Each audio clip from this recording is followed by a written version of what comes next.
ये कहानी है 24 साल के एक जवान लड़के की जो अपनी जिंदगी अपनी मर्जी से जीना चाहता था। उसे मौका मिलता तो है लेकिन बहुत ही बुरी सूरत हाल में। अब क्या वो ऐसी जिंदगी जी पाएगा और वो सूरत हाल क्या है जो उसके रास्ते की रुकावट थी। जानते हैं आज की कहानी। तो फिल्म की शुरुआत कहानी के हीरो को दिखाने से हुई जिसकी उम्र तकरीबन 24 साल थी। उसका नाम अकीरो था जिसने अभी अभी अपनी एक जॉब शुरू की थी जहाँ आज जॉब पर जाने का उसका पहला दिन था। उसने दरअसल एक फिल्म बनाने वाली काफी बड़ी कंपनी में जॉब शुरू की थी जिसके लिए वो काफी जोश और खुश नजर आता है। वो जब ऑफिस गया तो सारे ही वर्कर्स यहाँ तक कि उनका बॉस भी उसका काफी अच्छे से वेलकम करते हैं। लेकिन फिर अकीरो की सारी खुशियों पर पानी फिर गया क्योंकि उस बेचारे को लगातार 2 पूरी रातें जाकर काम करना पड़ता है। अब आहिस्ता आहिस्ता अकीरो को समझ आने लगती है कि उसकी कंपनी का माहौल इतना सख्त है कि वो अपने वर्कर्स पर जरा भी रहम नहीं करते बल्कि इनसे जानवरों की तरह काम लेते हैं। अकीरो का बॉस तो इतना बेरहम है कि वो अपना सारा काम अपने वर्कर्स पर डाल देता है। उन्हें कभी भी सुकून से बैठने नहीं देता। हर वक्त बस काम ही काम लेता रहता है। अब जाहिर है इस तरह का माहौल अकीरो को तोड़ देता है। इस वजह से वो हर दिन यहाँ आने से कतराता है पर इसमें इतनी हिम्मत नहीं थी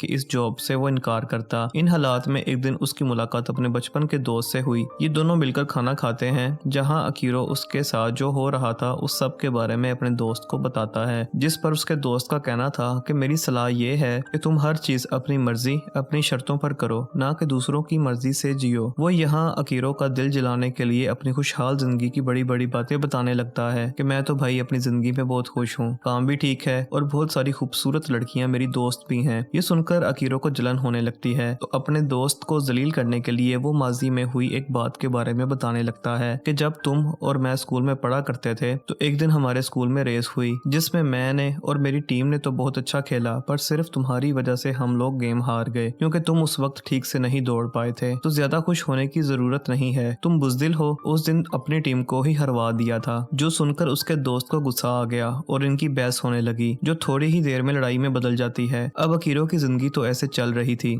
जहां उसके पास सुकून का जरिया बस एक ही था और वो थी उसके साथ काम करने वाली एक लड़की जो अब अकीरो की दोस्त बन गई थी। लेकिन कहीं ना कहीं ये उसे पसंद करने लगा था। अक्सर उसकी तारीफ किया करता था। उसका हौसला बढ़ाने के लिए कहता है कि तुम तो जबरदस्त हो, जो चाहे जिंदगी में कर सकती हो, जैसे चाहो जिंदगी जी सकती हो और कुछ भी हासिल कर सकती हो। जो सुनकर उसकी दोस्त दुखी हो गई, कहती है कि नहीं, असल में ऐसा कुछ नहीं होता क्योंकि इंसान को वो चीज कभी नहीं मिलती जो उसे चाहिए होती है, जिस चीज की इंसान ख्वाहिश करता है। अब अकीरो को इस कंपनी में काम करते करते पूरा 1 साल हो गया था जहां वो जज्बाती, दिमागी और जिस्मानी तौर पर पूरी तरह टूट गया था। एक सुबह जब अलार्म से उसकी आंख खुली तो अपने आप से ही वो कह देता है कि सोए रहो अकीरो, काम पर नहीं जाना। और थोड़ी ही देर के बाद वो फिर भी आधे मन से जागा और तैयार होकर निकल जाता है। लेकिन जब वो बिल्डिंग से नीचे आया तो अपने सामने का नजारा देखकर उसके होश उड़ गए। वो देखता है कि उसका पड़ोसी एक आदमी को काट कर बुरी तरह खा रहा था जैसे कोई जानवर हो, ऐसे कुड़ा रहा था। अकीरो को लगा कि शायद वो किसी मुसीबत में है तो उसकी मदद करने के लिए वो आगे बढ़ा। लेकिन जब उसके पड़ोसी ने पीछे मुड़ के देखा तो वो बहुत डरावना लग रहा था। इंसान तो बिल्कुल नहीं लग रहा था। उसका मुंह और कपड़े खून से भरे हुए थे और आंखें भी अजीब सी थीं। इसी के साथ वो मुंह से काले रंग का लिक्विड भी निकालता है। इससे पहले कि अकीरो कुछ समझ पाता वो इसी पर हमला कर देता है। तब जल्दी से वो अपनी जान बचाकर भाग जाता है जहां उस आदमी के अलावा और भी कई सारे ऐसे लोग आकर उस पर हमला कर देते हैं जिनसे बचकर वो भागने में लगा था। पर यहाँ हमारे हीरो को इन खतरनाक लोगों से ज्यादा अपनी जॉब पर जाने की फिक्र हो रही थी कि कहीं मैं लेट ना हो जाऊं। वो बस इस बात से परेशान था कि इन लोगों को क्या हो गया है। वो बिल्डिंग से जब नीचे सड़क पर आया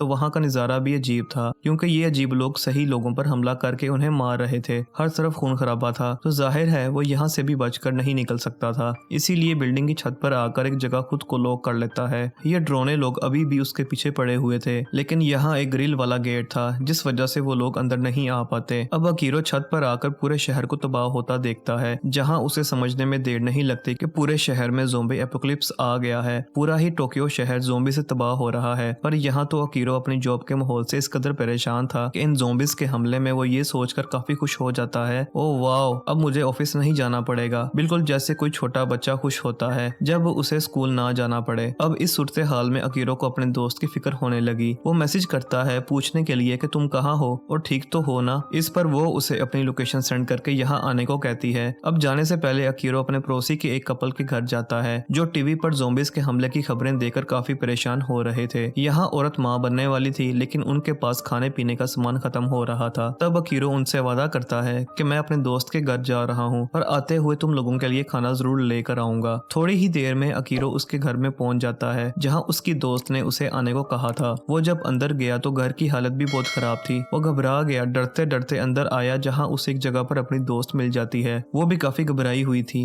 अकीरो को पकड़कर एक तरफ इशारा करके बताती है कि वो अभी भी इधर ही हैं, उस तरफ। अब अकीरो जब उस तरफ देखता है तो वहां उनकी कंपनी का डायरेक्टर था जो ज़ोंबी वायरस का शिकार हो चुका था। इस वजह से बहुत भयानक लग रहा था। उसका मुंह, कपड़े खून और काले लिक्विड से भरे हुए थे और वो आकर अकीरो पर हमला कर देता है। पर वो खुद को बचाने की कोशिश करता है और उसे पकड़ के ही रखता है, लेकिन तभी उसकी दोस्त आकर डायरेक्टर का सर मार मार कर फोड़ देती है, जिससे वो वहीं मारा जाता है और ऐसे इन दोनों की जान बच गई। डायरेक्टर को मारने के बाद वो वहीं गिर गई। तब यहाँ अकीरो को पता चला कि मेरी दोस्त भी ज़ोंबी वायरस का शिकार है, क्योंकि डायरेक्टर ने उसे काट लिया था। इसीलिए अब वो भी ज़ोंबी बनकर अजीब तरह से उठती है और अकीरो पर हमला कर देती है। तब वो खुद को बड़ी मुश्किल से बचाते हुए उसे पीछे धक्का दे देता है। उसे अपनी दोस्त की इस हालत पर बहुत अफसोस हो रहा था, इसीलिए उसे जान से नहीं मारता, बल्कि उसके अंदर अपनी दोस्त के लिए जो प्यार था उसे बताकर यहाँ से चला जाता है। घर वापस आने से पहले वो अपने पड़ोसियों के घर जाता है, पर वहाँ की हालत देखकर उसके होश उड़ जाते हैं। उसे समझ लग गई थी कि उनके घर में भी ज़ोंबिस का हमला हुआ है, क्योंकि हर तरफ खून ही खून बिखरा हुआ था और वहाँ उसे कोई दिखाई भी नहीं देता। इसीलिए वो वापस अपने घर आ जाता है और यहाँ सोचने लगा, हर कोई ज़ोंबिस का शिकार होकर खत्म हो रहा है, तो अब मुझे अपनी जिंदगी कैसे जीनी चाहिए। हमेशा से उसकी ख्वाहिश थी कि वो अपनी जिंदगी को अपनी मर्जी, अपनी शर्तों पर जिए। इसलिए वो सोचता है कि इससे पहले मैं भी ज़ोंबिस के हाथों मारा जाऊं, ये बिल्कुल सही वक्त है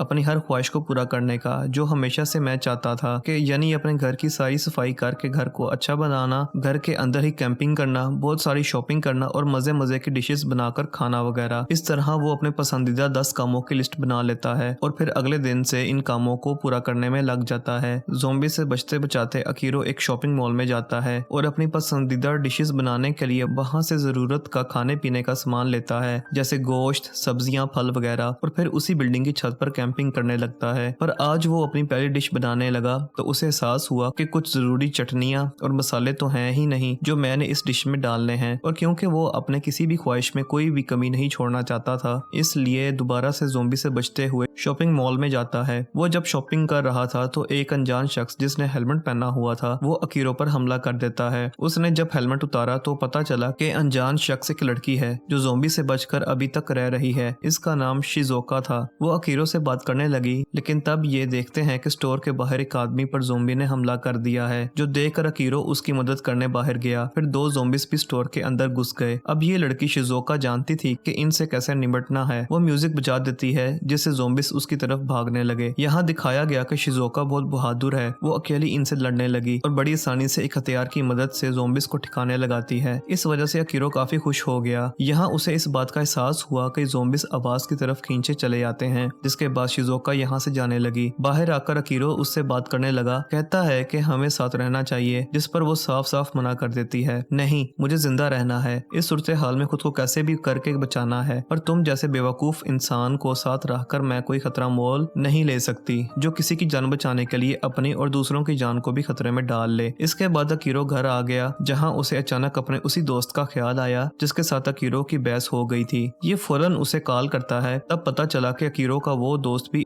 एक बिल्डिंग में फंसा हुआ है। वो जिस कमरे में कैद है उसके बाहर बहुत सारे ज़ोंबिस मौजूद हैं, जिसके कभी भी बाहर निकलने पर उसे मार देंगे, क्योंकि वो उसका ही इंतजार कर रहे हैं। उसका दोस्त बहुत ज्यादा डरा हुआ था। वो अकीरो को बताता है कि मैं ज्यादा देर तक जिंदा नहीं रह पाऊंगा। इस पर अकीरो उसे तसल्ली देता है कि मैं आऊंगा तुम्हें बचाने। तब उसका दोस्त मना कर देता है कि तुम अपनी जान को खतरे में मत डालो, क्योंकि जिस तरह की सूरत हाल है किसी के लिए भी ठीक नहीं। लेकिन फिर भी अकीरो अपने कॉलेज का बेसबॉल वाला यूनिफॉर्म पहनकर बड़े हौसले से टोक्यो की खतरनाक सड़कों पर निकल जाता है। जब ये उस बिल्डिंग के बाहर पहुंचा तो ज़ोंबिस का ध्यान भटकाने के लिए ये म्यूजिक लगा देता है। जैसे ही सारे ज़ोंबिस म्यूजिक में उलझे, ये जल्दी से बिल्डिंग के अंदर आ गया और अपने दोस्त को बचा लेता है। ये दोनों अब यहाँ से बचकर एक होटल में गए, जहाँ ये जी भर के खाना खाते और खूब शराब भी पीते हैं। जाहिर है इन दोनों ने यहाँ खूब एंजॉय किया। यहाँ अकीरो अपने दोस्त को कहता है कि प्लीज मुझे माफ कर दो, उस दिन मैंने ख्वाम खा तुमसे झगड़ा ले लिया। इस पर उसका दोस्त माफ करके अच्छे से उससे बात करने लगा और अभी दोनों दोस्त वादा करते हैं कि चाहे कुछ भी हो जाए हम हमेशा साथ रहेंगे।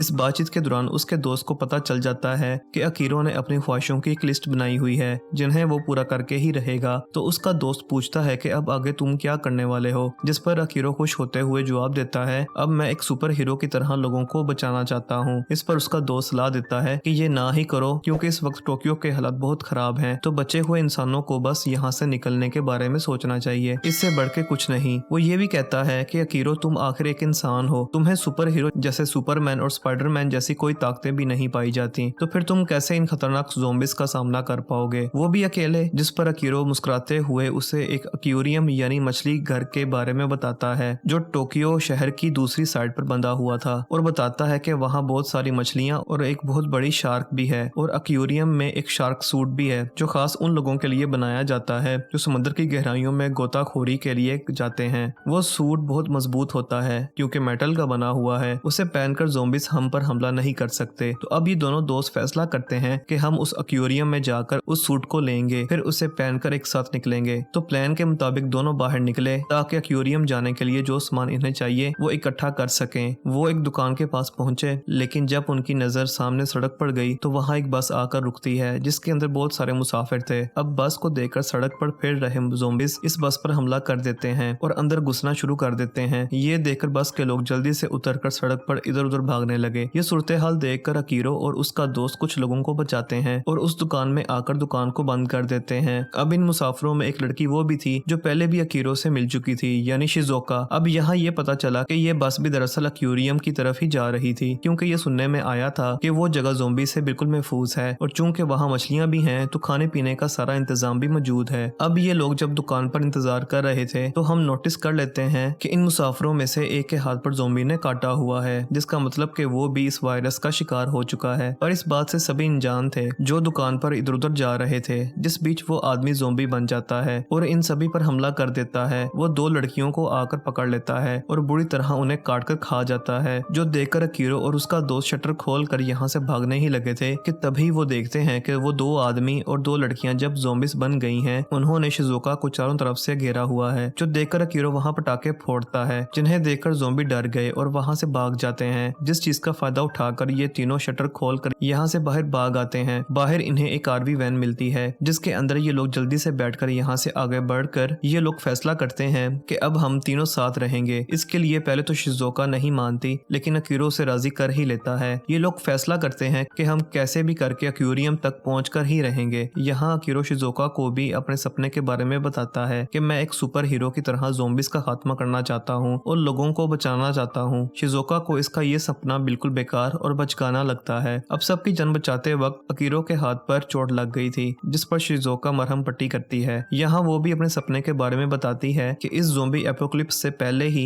मैं भी एक डॉक्टर बनना चाहती थी। इस दौरान हमने देखा कि वो तीनों काफी अच्छे दोस्त बन गए हैं और अकीरो ने जिन जिन जगहों की लिस्ट बनाई थी ये हर रोज उस जगह पर जाकर खूब एंजॉय करते हैं। अब ऐसे वो दिन भी आ जाता है जब ये एक्वेरियम पहुंच जाते हैं। यहाँ आकर उन्होंने देखा कि हर कोई काम पर लगा हुआ है। कुछ लोग सामान रख रहे हैं, कुछ ले जा रहे हैं, कुछ मछलियां पकड़ रहे हैं, तो कुछ बाहर एक्वेरियम की रखवाली कर रहे हैं। यहाँ अकीरो को अपने पड़ोस वाला वो कपल भी दिख जाता है जिससे उसने कहा था कि मैं खाना लाऊंगा। इससे पहले कि अकीरो कुछ समझ पाता कि यहाँ क्या चल रहा है, तभी वहाँ उसका बॉस आ गया जो फिल्म बनाने वाली कंपनी में अपने सभी वर्कर से बहुत काम लिया करता था। यहाँ वो अकीरो को बताता है कि जब ज़ॉम्बीज का हमला शुरू हुआ था तो हम ये एक्वेरियम में शूटिंग कर रहे थे, पर जब हमें पता चला कि टोक्यो शहर तो ज़ॉम्बी एपोकलिप्स की लपेट में आ चुका है तो मैंने इस जगह को महफूज जगह बना लिया, यहाँ पर काम शुरू करवा दिया ताकि यहाँ जरूरत की हर चीज हो, और फिर बचे हुए लोगों को यहाँ पनाह देकर उनसे अपना काम लेने लगा। उसके बाद वो अकीरो को बाहर घुमाने लेकर गया और बताता है कि अलग अलग शहरों से बहुत सारे लोग यहाँ आए और अब भी यहाँ साथ काम करके मिलजुल कर रह रहे हैं। कुछ लोग खाना बनाते हैं, कुछ सामान लेने बाहर जाते हैं और कुछ शहर की निगरानी करते हैं, जो तुमने देख लिया होगा। यहाँ तक कि मैं एक्वेरियम के बाहर वाले ज़ॉम्बीज को भी अपने काम के लिए इस्तेमाल करता हूँ। वो बाहर से आने वाले लोगों पर हमला करते हैं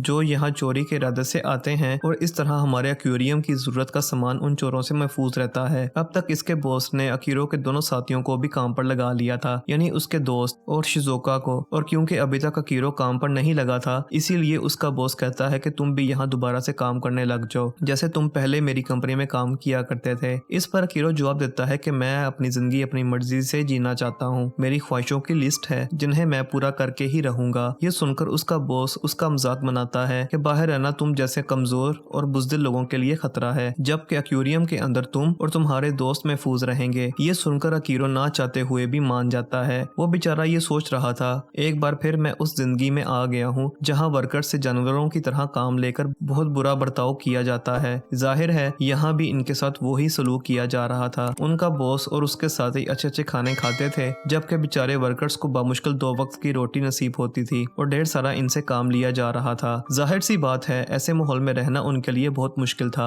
इसीलिए उसके दोनों साथी यहाँ से भागने का प्लान बनाते हैं और अकीरो को भी इसके लिए मनाने लगे, मगर वो इसके लिए मना कर देता है क्योंकि वो अपने दोस्तों की जिंदगी को मुश्किल में नहीं डाल सकता है। बेशक उन्हें यहाँ बहुत सारा काम करना पड़ रहा था, उनके साथ बुरा बर्ताव किया जा रहा था, पर इस बात में कोई शक नहीं कि ये जगह महफूज थी जिस पर शिज़ोका उसे उसकी ख्वाहिशों वाली लिस्ट दिखाती है और उसे याद करवाने लगी कि तुम खुद में ही एक हीरो हो। ये एक्वेरियम आज महफूज है, कल यहाँ पर क्या हो कोई नहीं जानता, इसलिए तुम्हें अपने ऊपर भरोसा करना चाहिए और अपने अंदर के हीरो को पहचानना चाहिए। ये दोबारा से उसका बॉस अकीरो को यहाँ रोकने के लिए मनाने लगा, पर इस बार वो साफ साफ मना कर देता है। कहीं शिज़ोका की बातें इस पर असर कर गई थीं। वो फैसला कर चुका था कि मैं अपने दोस्तों के साथ बाहर जाऊंगा और अपनी ख्वाहिशों वाली लिस्ट को पूरा करूंगा। बाहर हम देखते हैं कि एक ज़ोंबी ड्राइवर पर हमला करके उसे बाहर फेंक के मारता है और खुद सामान वाले ट्रक पर सवार होकर एक्वेरियम के अंदर आ जाता है। ये ज़ोंबी अंदर आकर एक गार्ड पर हमला करके उसे काट लेता है और ऐसे वो भी इस वायरस का शिकार हो गया और बाकियों को काटने लगा, जिसे देखते ही देखते इस एक्वेरियम में सभी ज़ोंबीज बनने लगते हैं और वहां तबाही मचा देते हैं क्योंकि वो पूरे एक्वेरियम में फैल चुके थे। अब इन हालात में उनका खुद गर्ज बॉस अपने साथियों को ज़ोंबीज के साथ फेंक कर अपनी जान बचाने के लिए वहां से बाहर भाग गया, जबकि अकीरो अपने दोनों साथियों के साथ मिलकर उन ज़ोंबी से लड़ने लगा और लोगों की जान बचाकर एक महफूज जगह पर ले आता है जो एक कमरा था और यहाँ का दरवाजा बंद कर दिया जाता है। अब इनको लग रहा था कि हम यहाँ महफूज हैं, पर हालात तो तब खराब हुए जब ये ज़ोंबी वायरस एक्वेरियम की शार्क में भी फैल गया। वो भी बदलकर ज़ोंबी मॉन्स्टर बन गई, एकदम से बाहर आकर गिरती है। अब इन लोगों को लग रहा था कि वो जमीन पर है तो हमारा कुछ बिगाड़ नहीं पाएगी, लेकिन तभी अचानक उसके नीचे वाले हिस्से से उन सब लोगों के पैर निकलने लगे जिन्हें इस शार्क ने खाया था। इसीलिए वो चलना शुरू कर देती है और इन लोगों पर उसने भारी हमला कर दिया था, पर क्योंकि वो आहिस्ता चल रही थी तो इसलिए वापस उसी कमरे में आ गए क्योंकि शार्क का ऐसे खुले में घूमना बहुत बड़ा खतरा था। इसलिए अकीरो वो शार्क वाला सूट पहनकर बाहर आता है और एक एक करके लोगों को बचाने लगता है। यहाँ पर बहुत सारे ज़ोंबीज ने एक साथ उस पर हमला किया, लेकिन सूट की वजह से उसे कुछ नहीं हुआ। अब ये लोग आवाज पैदा करके बहुत सारे ज़ोंबीज को तो ठिकाने लगा देते हैं, लेकिन शार्क पर उस आवाज का कुछ असर नहीं हुआ। वो नहीं मरी, अभी भी जिंदा थी। इसलिए शिज़ोका को एक आइडिया आया। वो बहुत सारी पावर बैटरीज लेकर उन्हें एक साथ जोड़ने लगी और अपने दोनों दोस्तों को अपना प्लान बताती है कि हम इन बैटरीज की मदद से बहुत सारा करंट पैदा करेंगे जिसकी मदद से शार्क को मारा जा सकता है। जिसके बाद शार्क अकीरो पर हमला कर देती है क्योंकि लोगों को बचाते बचाते वो बाहर गिर गया था जहाँ शार्क उसके बहुत करीब आ गई थी। तो अब यहाँ वो उठा और शार्क से लड़ने लगा था। यहाँ उसका दोस्त अकीरो की जान बचाने और शार्क का खात्मा करने के लिए अकीरो की तरफ वो बैटरीज फेंकता है। अकीरो जल्दी से करंट वाली बैटरीज पकड़ के शार्क के नाक पर मुक्का मारता है क्योंकि वो जगह नाजुक होती है। फिर उसने बैटरीज को शार्क के मुंह में फेंक दिया जिससे वहाँ बहुत बड़ा धमाका हो जाता है और शार्क की वहीं पर मौत हो जाती है। फिर अब जब ये सारे लोग बाहर आए तो इन्हें वो बॉस मिल गया जिसे सिर्फ अपनी जान की परवाह थी कि चलो आओ अंदर दोबारा से काम पर लगो क्योंकि बाहर की दुनिया इससे भी खतरनाक है। पर उसके वर्कर्स को तो पहले ही उस पर गुस्सा था, इसलिए वो उसे डरपोक और बुज़दिल कहकर पुकारते हैं और काफी बुरा भला भी कहते हैं। फिर सब मिलकर कहने लगे कि आज से हमारा लीडर हमारा हीरो अकीरो है क्योंकि इसने अपनी जान पर खेलकर हम सबकी जान बचाई। इसके बाद अकीरो और इसके साथ सभी वर्कर्स को बहुत सारा खाना और जरूरत का सामान देते हुए आखिरी अलविदा कहते हैं और ये सारे ही लोग फैसला करते हैं कि अकीरो की तरह हम भी अपने अपने सपनों को पूरा करेंगे। अब ये तीनों दोस्त भी अपने अपने सपने एक कागज पर लिखते हैं जिन्हें वो पूरा करके ही रहेंगे। यहाँ शिज़ोका लिखती है कि मैं डॉक्टर बनूंगी, जबकि उसका दोस्त एक प्लेयर और ये अकीरो अपना ये सपना लिखता है कि मैं सुपर हीरो बनकर लोगों की हिफाजत करूंगा। जिसके बाद ये तीनों दोस्त उसी आरवी वैन में बैठकर यहाँ से निकल गए क्योंकि उन्होंने फैसला किया था कि अपने सभी ख्वाहिशों को पूरा करते करते ये पूरे मुल्क की सैर भी करेंगे क्योंकि ये भी तीनों की ख्वाहिशों में से एक ख्वाहिश थी जहाँ इन्हें बहुत सारे एडवेंचर्स का सामना हो सकता है क्योंकि सपने इनके बहुत बड़े हैं जिन्हें पूरा करने के लिए इन्हें मौत के बीच से होकर गुजरना पड़ेगा, यानी इन खूनखार ज़ोंबीज से। और इसी के साथ इस फिल्म की कहानी यहीं पर खत्म हो जाती है।